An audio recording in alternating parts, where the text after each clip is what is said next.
Sa ibang balita, itinaas na po sa 150 pesos ang maximum suggested retail price ng pulang sibuyas. Samantala, 82 lalawigan na sa bansa ang naabot ng Benting Bigas Meron na program.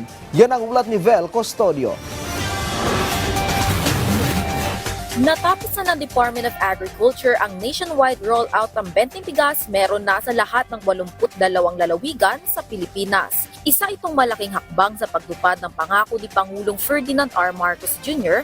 na gawing mas abot kaya at masustansya ang bigas para sa bawat pamilyang Pilipino. Patunay rin ito ng mas matatag na pagtutulungan ng national government at BARM sa paglikha ng kabuhayan at pagpapatatag ng agricultural value chain sa rehiyon.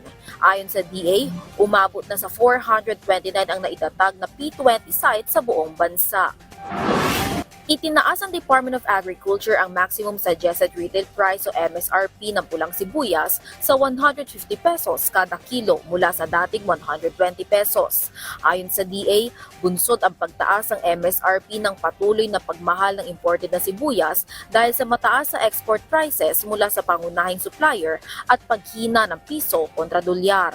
Samantala, mananatili naman sa 120 pesos kada kilo ang MSRP ng puting sibuyas. Sinabi ng ahensya na sapat pa rin ang kasalukuyang price cap dahil sa matatag na supply at maayos sa kita para sa mga nasa industriya.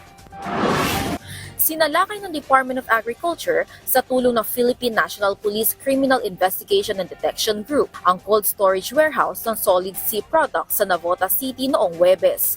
Natuklasan ang tambak na frozen agricultural at fishery products na umano'y hindi ligtas at hindi maayos ang sanitation.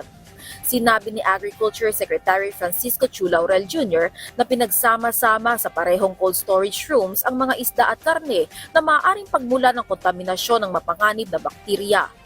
Nag-issue ng 2 search warrants sa presiding judge ng Navotas Regional Trial Court para sa 2 cold storage facilities. Maharap ang consignee sa reklamong paglabag sa Food Safety Act of 2013.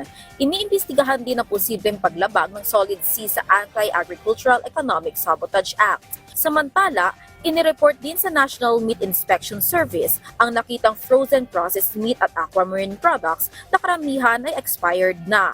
Vel Custodio para sa Pambansang TV sa Bagong Pilipinas.